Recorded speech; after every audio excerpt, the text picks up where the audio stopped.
Moje meno je Michaela Královičová a dnes sa budeme rozprávať o obchodovaní s Áziou. Prečo Ázia?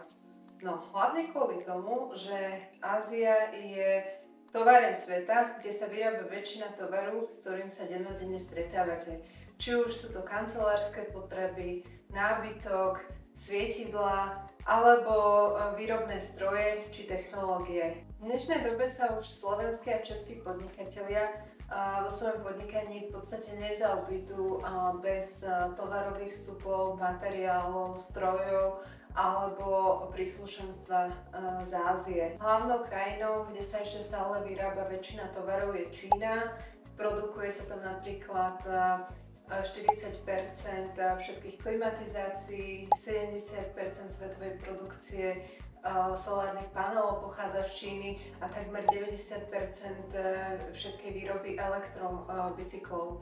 Čiže Ázia je veľmi dôležitá a teda Čína je v popredí, čo sa týka výroby. Či už vlastne podnikáte v kozmetike, alebo sa zamýšľate nad vlastnou značkou s textilom, alebo máte výrobnú firmu na potraviny. Tovary a technológie z Ázie môžu byť veľmi zaujímavé pre vaše podnikanie a kľúčom k úspechu v extrémne konkurenčnom prostredí je práve pochopiť, ako ich získať efektívne, bezpečne a v správnom čase a množstve.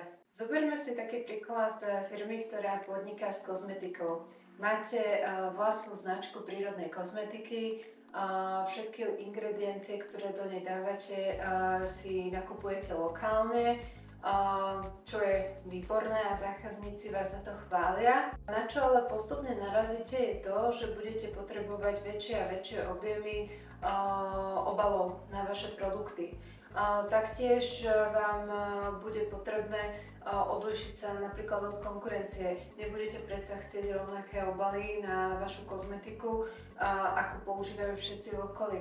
Budete sa snažiť vyzerať inak, aj nielen čo sa týka etikiet, ale aj celkového prevedenia obalov.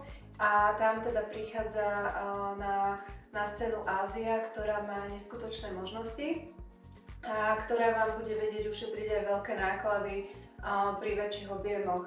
Takže aj lokálnemu producentovi napríklad kozmetiky, ktorého by pôvodne napadlo, že s Áziou nechce mať nič spoločné, pretože chce riešiť hlavne lokálnu distribúciu, lokálny nákup surovín.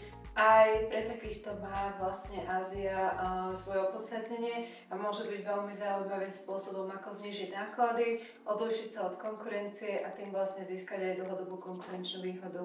Ďalším príkladom firmy, pre ktorú by mohla byť zaujímavá Ázia, sú rozličné značky, e-shopy, ktoré rozbiehajú biznis s oblečením alebo so športovými potrebami. Aj keď na začiatok napríklad dokážu šiť tie menšie množstva, ktoré vyrábajú, pribúdajúcim objemom sa opäť stretávame s tým, že potrebujú riešiť flexibilitu objednávok, rýchlosť dodania a obracajú sa teda na možnosti v Ázie, ktoré riešia.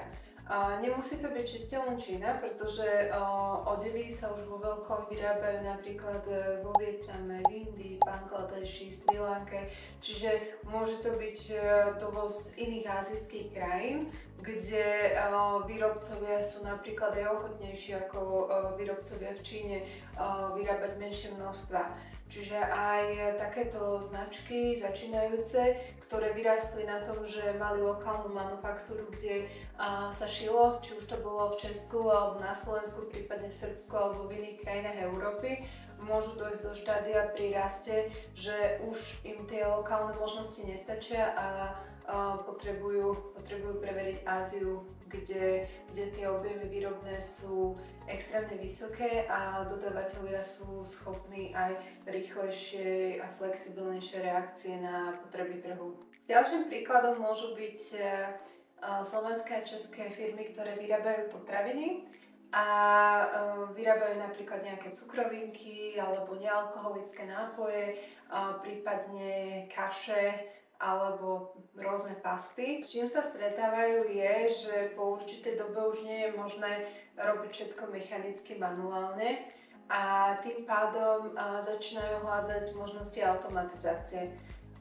Riešenia, ktoré sa ponúkajú na trhu tu v Európskej únie, napríklad od nemeckých, francúzskych alebo talianskych výrobcov, majú jeden veľký problém a to je cena, ktorá je pre malé a stredné firmy, ktoré potrebujú nakúpiť prvé technológie alebo potrebujú obnoviť svoj výrobný park strojov, bojujú s tým, že tie investície sú pre nich príliš drahé, čo im aj spôsobuje to, že návratnosť takýchto investícií by bola extrémne veľa rokov v budúcnosti a teda snažia sa hľadať nové riešenia. Ázia v tomto prípade najmä teda Čína, pretože z našich skúseností stále Vietnam a India vedia vyrobiť len jednoduchšie tovary, takže z našich skúseností stroje a technológie sa oplatí dovážať z Číny a výhoda výrobcov v Číne je, že sú schopní tú technológiu alebo stroj našiť priamo na potreby zákazníka, čiže nejde ten spôsobom, aké poznáme v Európe,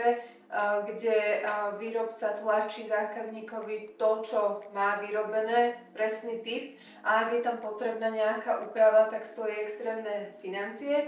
V Číne je to naopak. Riešime v prvom rade to, čo potrebuje zákazník. Ten stroj sa pripraví presne podľa zákazníkových potrieb, no a už sa vie vlastne doviesť v slovenskom jazyku s ovládaním, s manuálmi a naša firma zabezpečuje aj teda odborné zaškolovanie, servis a teda kompletný servis pre stroje a technológie, tak aby mohli malé a stredné firmy čerpať výhody a efektívne obchodovať a presadzovať sa aj na západných trhoch.